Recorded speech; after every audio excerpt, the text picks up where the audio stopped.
এই এই পুলটা পরিষ্কার করতে কত টাকা লাগবে বল? স্যার, এই পুলের আশেপাশেও তো অনেক ময়লা। আমি পুলটা সহ সবকিছু পরিষ্কার করে দেবো, আমার 1000 টাকা দিয়ে। ও আচ্ছা, ইভা ওকে 1000 টাকা দিয়ে দে। ধন্যবাদ।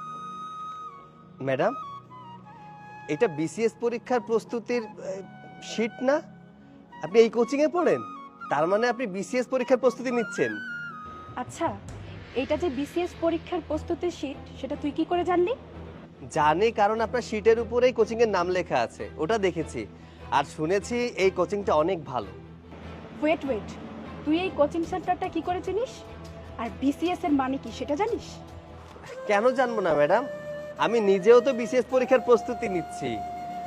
আমার খুব ইচ্ছা ছিল এই কোচিংয়ে পড়ার, কিন্তু সামর্থ্যে কুলিয়ে ওঠেনি, তাই এখানে ভর্তিও হতে পারিনি। তুই দিবি বিসিএস